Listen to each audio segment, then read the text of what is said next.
लोकाभिरामं रणरंगधीरं राजीवनेत्रं रघुवंशनाथं कारुण्यरूपं करुणाकरं तं श्रीरामचन्द्रं शरणं प्रपद्ये।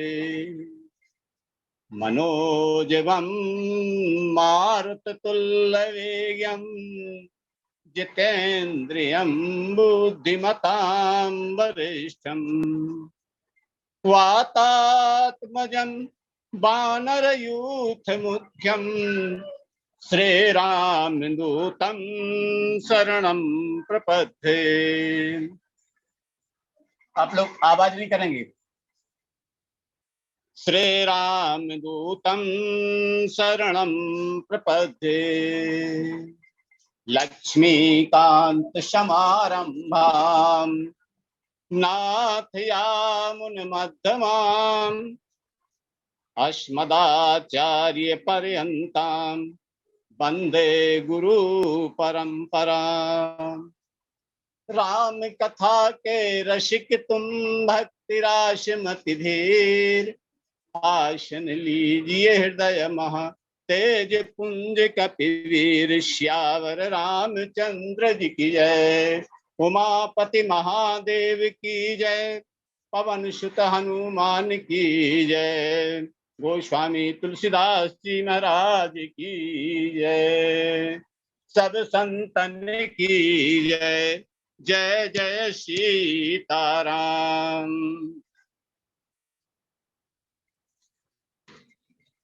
ऑनलाइन राम कथा सत्संग में जुड़े हुए समस्त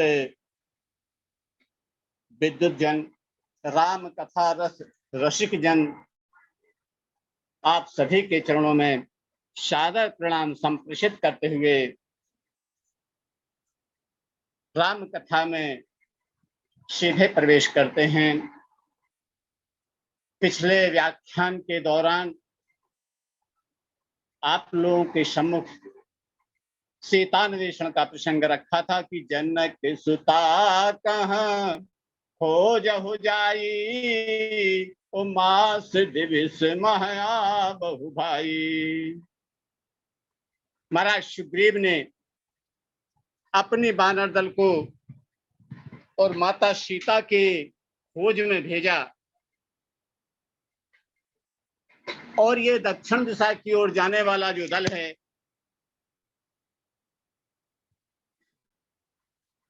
ये खोज करते करते और श्याम प्रभा की गुफा में पहुंचता है। श्याम प्रभा जो है वह संत है, संत की वाणी।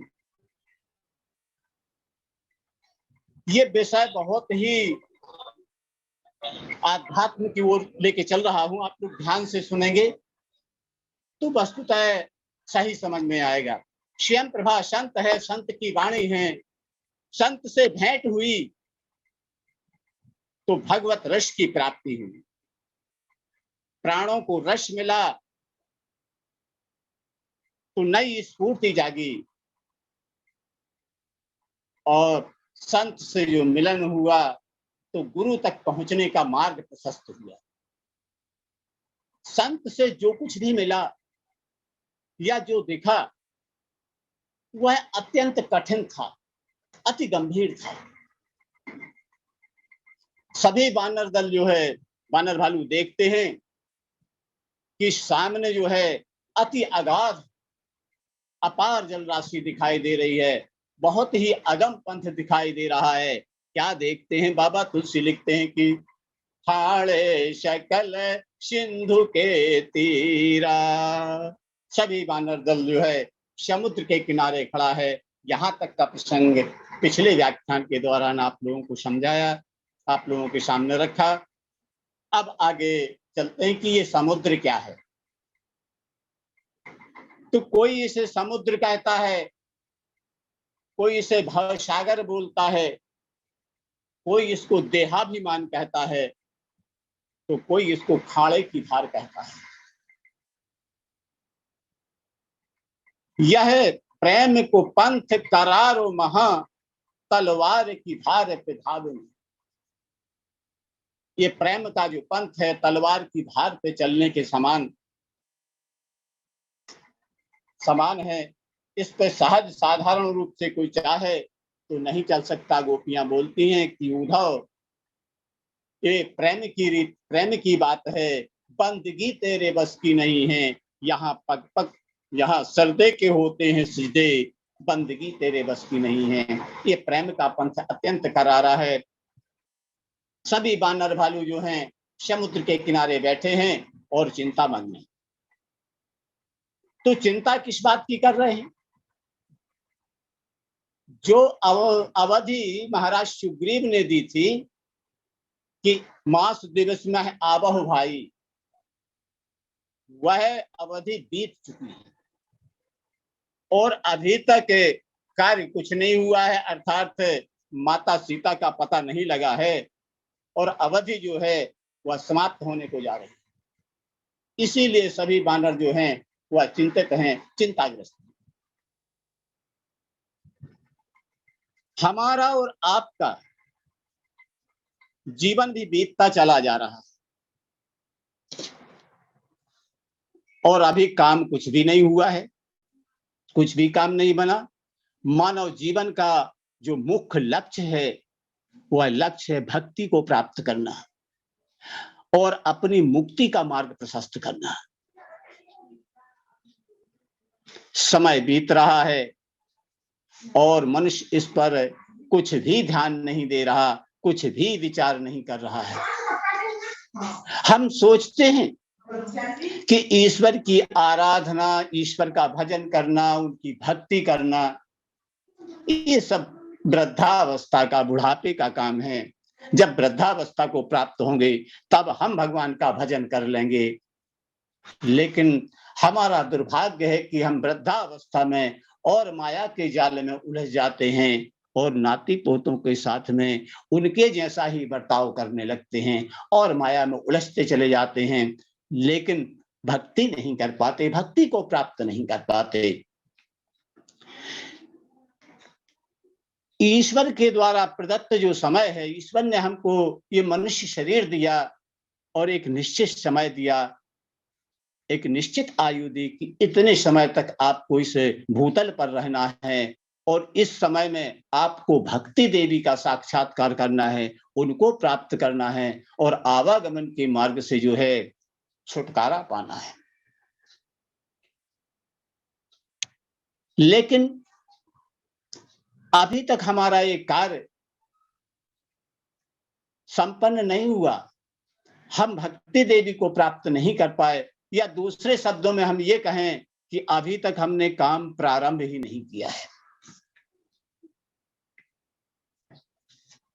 ये तो परमात्मा की असीम कृपा है कि उन्होंने और श्री पटेल जी को माध्यम बना के और हम सभी जो इस लिंक से जुड़े हुए व्यक्ति हैं और जो इसको श्रवण कर रहे हैं या श्रवण करा रहे हैं, उन सबको एक मौका दिया, भक्ति को प्राप्त करने का एक अवसर दिया इस सत्संग के माध्यम से।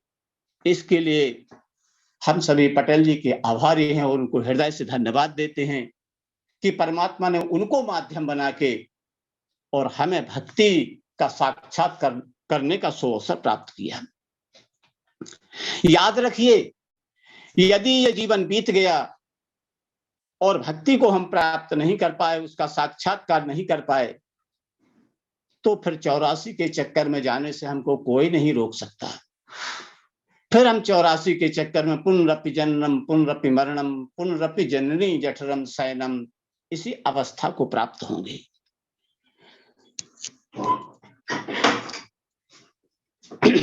इस मनुष्य शरीर को पाके और जिसने अपना परलोक नहीं सुधारा, पाए न जे ही परलोक समारा, साधन धाम मोक्ष कर द्वारा। यह मनुष्य शरीर जो है, यह साधनों का धाम है, यह मोक्ष को देने वाला है, यह भक्ति का साक्षात कराने वाला है, यह आत्मा से परमात्मा में एकता कराने का, आत्मा से परमात्मा का एक ही भाव कराने का, उनमें अद्वैत भाव से प्राप्त हो जाने का ये अति विकसित यंत्र अस्त्र है। और यदि हमने इसका सदुपयोग नहीं किया, यदि हमने इसका सदुपयोग नहीं किया, तो जानते हैं क्या होगा कि तब यह जीव विविध विधि पावहि संसृति क्लेश, हरि माया अति दुस्तर तर न जाय विंगेश। तब यह जीव विविध विधि पावहि संसृत क्लेश, इस संसार के अनेकों कष्टों को यह जीव भोगता रहेगा। क्योंकि जन्म लेने और मरने में, जन्म दुखम मृत्यु दुखम जरा दुखम महादुखम, जन्म लेना दुख है और मरना भी दुख है, और बुढ़ापा सबसे बड़ा दुख है। प्रिय आदमी का बिछोए हो जाना दुख है और दुष्टों का मिल जाना दुख है। इस संसार में दुख के सिवा और सुख तो है ही नहीं। सुख यदि है तो वह भक्ति में है। हमें भक्ति का साक्षात्कार करने का ही प्रयत्न करना चाहिए, और नहीं करने से हम इस दुख को, तब यह जीव विविध विधि पावहि संसृत क्लेश, हरि माया अति दुस्तर तर न जाए विंगेश। अतः समय बीत गया और शांति की खोज नहीं की, शांति को खोज नहीं कर पाए, तो 84 के चक्कर में जाना ही पड़ेगा, इसमें जरा भी संदेह नहीं है। सूर्य पुत्र सुग्रीव रूपी यमराज क्षमा करने वाले नहीं, उन्होंने एक निश्चित अवधि दी है, एक अवसर दिया है कि मास दिवस माह आबहु भाई, एक माह में ही पता लगा के आना है। और यदि बिना पता लगाए और अवधि को मेट के आए, तो सुग्रीव जी प्रतिज्ञाबद्ध हैं कि अवधि मेट जो बिन सुधि पाए, और आवहि बनहि सुमोहि मराए। जो बिना सुध पाए और अवधि के बाद में आएगा, उसको मैं अपने हाथ से मारूंगा। तो साधक जब इस प्रकार से अपने प्रयास में जब असफल होता है, बानर भालू अभी तक सफल नहीं हो पाए, असफल है, इसीलिए चिंताग्रस्त सागर के किनारे बैठे हुए हैं। तो साधक जब इस प्रकार की निराशा की स्थिति में पहुंचता है, तब उसे सद्गुरु की प्राप्ति होती है। साधक को जब अपनी साधना का जब तक अभिमान रहता है, जब तक उसको अपनी साधना का बल है, उसको अहंकार है कि मैं इस साधना को पूरा कर लूंगा, तब तक महापुरुष की, सिद्ध पुरुष की, सद्गुरु की प्राप्ति नहीं होती। और जब साधक अपने प्रयास करते करते असफल हो जाता है, साधना उसकी जब सफल नहीं हो पाती है, तब ईश्वर की कृपा से और उसको सद्गुरु की प्राप्ति होती है। अभी पटेल जी ने बहुत सुंदर बात कही कि भगवान श्री राम ने हनुमान जी के सिर पर हाथ क्यों रखा, कि रास्ते में आने वाली समस्त बाधाएं अपने आप दूर हो जाएं। यहाँ ये बहुत बड़ी बाधा पे वानर भालू पहुंच गए हैं समुद्र के किनारे, रास्ता नहीं दिखाई दे रहा, सीता जी का पता नहीं मिल पा रहा है। तो परमात्मा की कृपा से सदगुरु की प्राप्ति हुई। अपने प्रयत्न में जब साधक खिन्न और उदास होता है तब महापुरुष की प्राप्ति होती है, और महापुरुष जब साधक के पास में आता है तो साधक को भय लगता है, वह भयभीत हो जाता है, क्योंकि वह स्थिति भयावह है, उससे भय होना ही आवश्यक है, भय होगा ही। साधक को क्योंकि ये पता नहीं है कि आने वाला जो व्यक्ति है वह मुझसे क्या क्या ठगना चाहता है और किस उद्देश्य को लेके आया है, तो भय लगना उसका स्वाभाविक ही है। लेकिन अभय भय दर्शना, जो तुम्हारे पास आया है वह तुम्हारे भय को ही दूर कर देगा। वह तुमसे क्या छीनेगा, और तुम्हारे पास है ही क्या जो कोई तुमसे ठग लेगा। शरीर और संसार ये दोनों ही तो हमारे पास में है, और शरीर और संसार हम दोनों का त्याग करके चल रहे हैं। जब शरीर और संसार का त्याग करके चल रहे हैं तो फिर हमारे पास बचा ही क्या।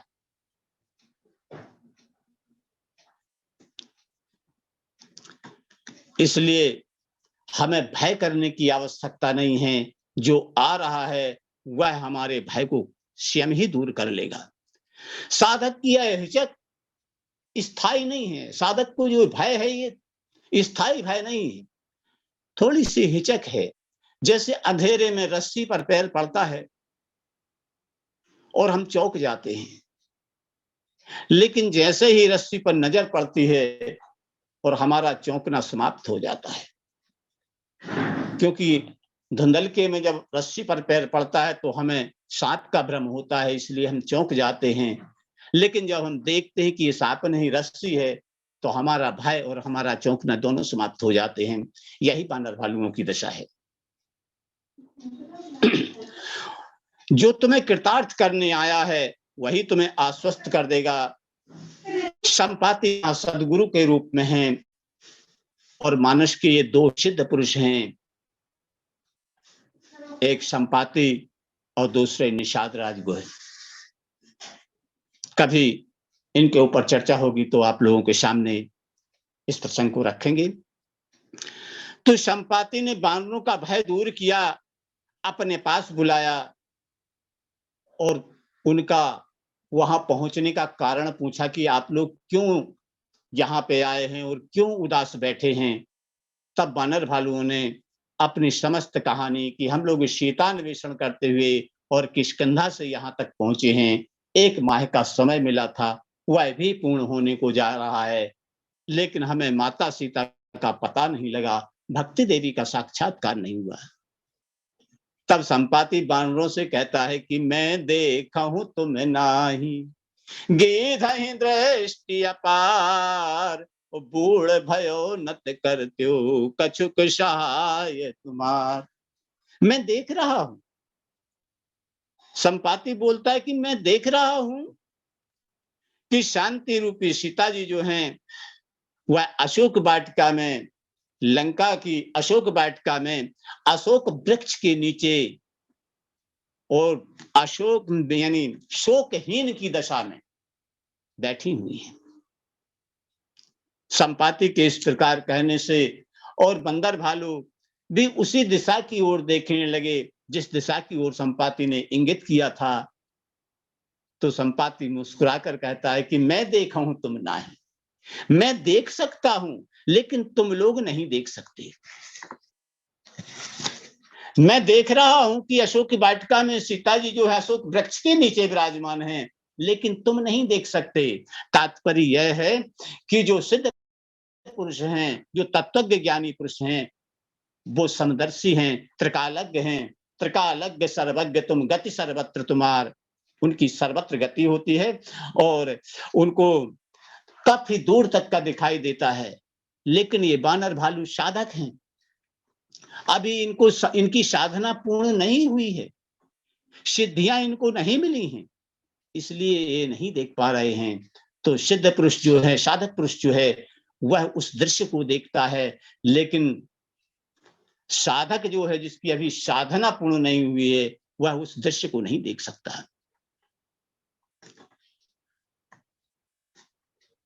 क्योंकि साधक को अभी अपनी साधना संपन्न करना है, और जब साधना संपन्न होगी तब वह उस दृश्य को देख सकेगा। तो गुरु ने उपाय बताया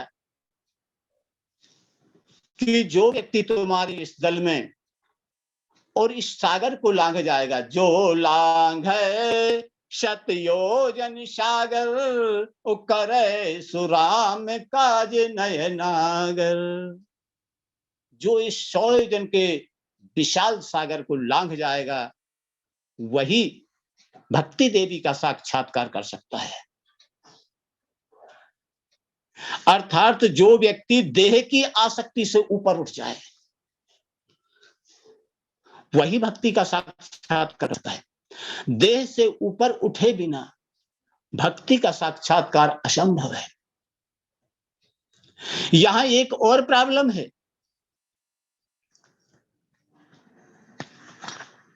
कि हम इस देह शक्ति से ऊपर उठें, इसको लांघना है, तो कैसे लांघें? तो मन को तत्पर करो, मन को तत्पर करो और परमात्मा के प्रताप के ऊपर, परमात्मा के ऊपर पूर्ण विश्वास रखो और कूद जाओ। हमारे साथ समस्या ये आती है कि हम परमात्मा पे पूरा पूरा विश्वास नहीं कर पाते, क्योंकि हम संसारी जीव हैं और संसारी जीव माया के बस में उसके नचाने से नाच रहा है। हम जब किसी महात्मा के ऊपर या परमात्मा के ऊपर जब विश्वास करते हैं, तो हमारा वह विश्वास कामना के अधीन होता है। जब हमारी कोई कामना होती है तो हम परमात्मा से या संत के पास जाते हैं, उससे विनय करते कि हमारी ये कामना पूरी हो जाए महाराज। और यदि कामना पूरी होती है तो हमें उस सिद्ध पुरुष के ऊपर या परमात्मा के ऊपर विश्वास हो जाता है। लेकिन यदि कामना पूर्ति नहीं हुई तो हमारा विश्वास डगमगा जाता है और हम विश्वास से हिल जाते हैं। इसलिए बाबा तुलसी कहते हैं कि मन को स्थिर करो, मन को स्थिर करो और प्रभु के ऊपर पूर्ण विश्वास करो कि प्रभु हमारी मदद अवश्य करेंगे, और कूद जाओ तो अशोक वाटिका में पहुंच जाओगे और भक्ति देवी का साक्षात्कार कर लोगे। लेकिन व्यक्ति निद्रा की अवस्था में, जब वो प्रगाढ़ निद्रा में होता है, जिसको सुसुप्ति बोलते हैं, उस सुसुप्ति की अवस्था में देहाध्यास को भूल जाता है, देहाशक्ति को भूल जाता है। और जब देह का भान उसको नहीं रहता है, ऐसी अवस्था में वह अशोक वाटिका में नहीं पहुंच पाता। इसी प्रकार मूर्छा की अवस्था में भी व्यक्ति देहाध्यास को छूट जाता है। उस समय उसको ये पता नहीं रहता कि मेरी क्या स्थिति है। जैसे कि निद्रा के समय में हम ये नहीं जानते, हमें शरीर का भान नहीं रहता, लेकिन हम अशोक वाटिका में नहीं पहुंच पाते क्योंकि ये अज्ञान का मामला है, ये अज्ञान की नींद है। इसीलिए संपाति ने समझाते हुए कहा कि हे भाई, भक्ति देवी का साक्षात्कार वही कर पाएगा कि करे सुराम काज मति आगर। जिसकी बुद्धि चतुर होगी, जो ज्ञानी होगा, जो बुद्धिमान व्यक्ति होगा, वही इस कार्य को पूरा कर सकता है, दूसरा नहीं। तो कूदने वाले को विवेक संपन्न होना चाहिए। विवेकहीनता की दशा में हम प्रतिदिन सुसुप्ति में और देहाध्यास भूल जाते हैं, लेकिन अशोक वाटिका में नहीं पहुंच पाते। तो गुरु ने मार्ग बताया, अब उसको क्रियान्वित करने का कार्य आपका है, उसका पालन करो। गुरु ने जो मार्ग बताया है उसका हमें पालन करना है, और जब पालन करोगे तभी तो भक्ति देवी का साक्षात्कार कर पाएंगे। तो वानर दल आपस में विचार करता है कि इस सागर को कौन पार करेगा, इस सागर को कौन पार करेगा। सभी लोग अपने अपने बल का बखान करने लगे। निज निज बल सब काहुन भाखा, और पार जान कर संशय राखा। सभी अपने अपने बल का बखान करने लगे कि हम इतने योजन तक जा सकते हैं, कोई 10-20 योजन जा सकता है, तो कोई 30-40 योजन जा सकता है, कोई 60-70 योजन तक जा सकता है, लेकिन कोई पार नहीं जा पा रहा। अंत में अंगद बोलते हैं कि अंगद कहा जाहूं मैं पारा, तो जिय संशय कछु फिर दीवारा। मैं पार जा सकता हूं लेकिन लौटने में संशय है। इसका तात्पर्य क्या है? जो बोल रहे हैं कि हम 10-20 योजन जा सकते हैं, अर्थात इस शरीर को हम 10-20 दिन तक भोजन न दे के भी स्वस्थ रख सकते हैं, अर्थात व्रत रख सकते हैं। अभी नवरात्रि आती है, बहुत से लोग माता रानी का व्रत रखते हैं। कुछ लोग तो 1 गिलास दूध पी के या कोई 1 गिलास जल पी के ही 24 घंटे बिता देते हैं। इस प्रकार से वह 9 दिन तक या 10 दिन तक इस शरीर को भूले रहते हैं। तो जो साधक ये बोल रहे हैं कि हम व्रत के माध्यम से और 10-20 दिन तक इस शरीर को भूले रह सकते हैं, देहाशक्ति हमारे में नहीं आ सकती है, वो 10-20 योजन तक जा सकते हैं। चित्त वृत्ति का निरोध करके और समाधि के माध्यम से कुछ लोग बोलते हैं कि हम 60-70 दिन तक इस देह को भूले रख सकते हैं। हम समाधि लगा लेंगे और समाधि लगा के और 60-70 दिन तक देहाशक्ति से ऊपर उठे रहेंगे। तब अंत में अंगद बोलता है कि अंगद कहा जाऊं मैं पारा, देहाशक्ति से ऊपर उठ के। ये अंगद देहाशक्ति से ऊपर उठा हुआ पुरुष है। मैं देह शक्ति से ऊपर उठ के, देहाध्यास से ऊपर उठ के उस पार तो जा सकता हूं, लेकिन उस पार जहां लंका में जाना है, वह लंका नगरी जो है रूप नगरी है। क्योंकि नर नाग सुर गंधर्व कन्या, रूप मुनि मन मोहि।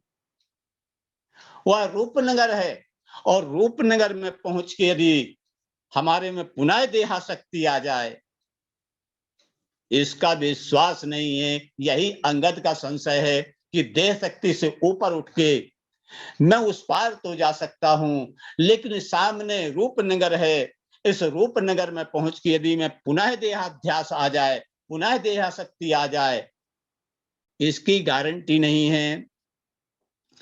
इस विचार विमर्श के बीच में और सभी अपने अपने बल का बखान कर रहे हैं, लेकिन हनुमंत लाल जी जो हैं वह चुपचाप बैठे हैं, वह कुछ भी नहीं बोल रहे हैं, आंख बंद किए और बैठे हुए हैं। जामवंत जी ने देखा हनुमान जी आंख बंद किए हुए बैठे हैं, तो हनुमान जी के पास गए और कहा, का चुप साध रहा बलवाना। तो हनुमान जी आंख क्यों बंद किए हैं अभी तक? इसलिए कि संत ने कहा था, स्वयं प्रभा ने आदेश दिया था कि मूदहु नयन बिबिर तज जाहु, और पैहु शीतहि जनिक धराहु। संत की आज्ञा का हनुमंत लाल जी अभी तक पालन कर रहे हैं। समुद्र के किनारे क्या क्या घटित हो रहा है, इस स्थिति से वो अनजान हैं। जामवंत जी उनको जगाने की चेष्टा करते हैं कि का चुप साध रहा बलवाना, पवन तनय बल पवन समाना, और बुद्धि विवेक विज्ञान निधाना। राम काज लगी तबे अवतारा, ओ सुनत ही भयो पर्वताकारा। हे हनुमान जी, राम जी का कार्य करने के लिए ही तुम्हारा अवतार हुआ है और उस कार्य करने के लिए हम आए हैं, राम जी का कार्य करने के लिए, और उसको करने के लिए भी तुम चुप बैठे हुए हो। का चुप साध रहा बलवाना। और जैसे ही हनुमान जी ने सुना कि राम काज लगी तब अवतारा, तो सुनते ही भयो पर्वताकारा। भगवत विश्वास जो है वह पर्वताकार हो जाता है, विशाल रूप धारण करता है। अर्थात परमात्मा का कार्य करने के लिए भगवान के ऊपर जो हमारा विश्वास है, वह विश्वास जो है इतना दृढ़ हो जाता है, इतना बड़ा हो जाता है कि एक पर्वत का आकार, पर्वत का रूप धारण कर लेता है।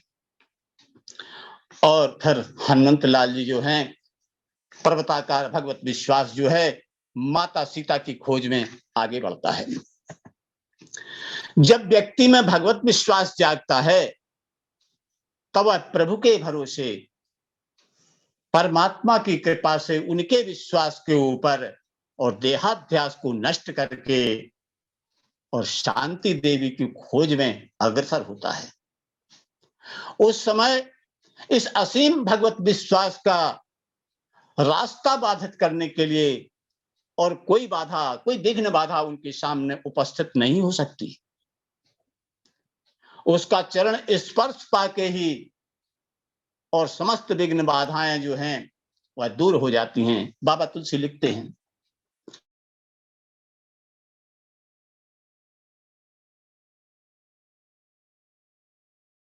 कि जय गिरि चरण सुगा पा। जिस बाधा के ऊपर ये जो गिरि शब्द आया, पर्वत शब्द आया, कि जिस पर्वत के ऊपर, जो समुद्र के किनारे तटीय पर्वतमाला जो अंदर समुद्र के अंदर घुसी रहती हैं, उनकी कुछ चोटियां ऊपर दिखाई देती हैं, उनके ऊपर से हनुमान जी फलांगते हुए जा रहे हैं, तो जिसके ऊपर चरण पड़ता है वही लुप्त हो जाती है। चले सुगा पाताल तुरंता, मतलब वह बाधा लुप्त हो जाती है। फिर भी साधक के सामने कुछ सामान्य और कुछ असामान्य बाधाएं सामने आती हैं,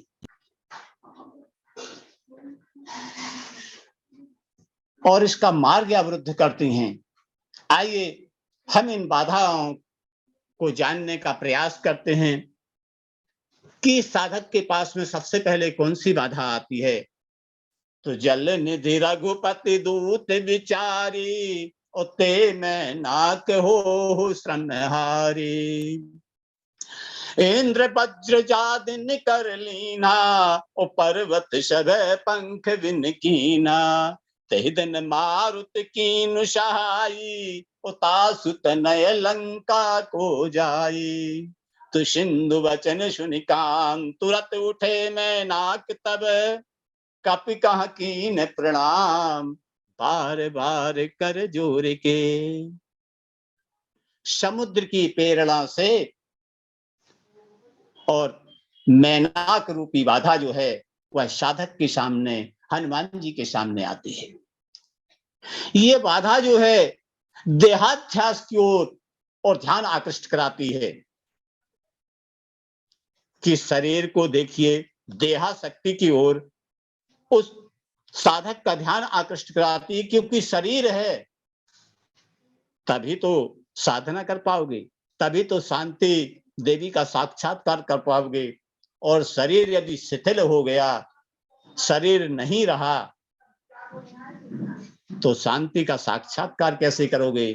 इसलिए साधक को साधना के साथ साथ में शरीर को भी साधना चाहिए, उसको भी आराम देना चाहिए।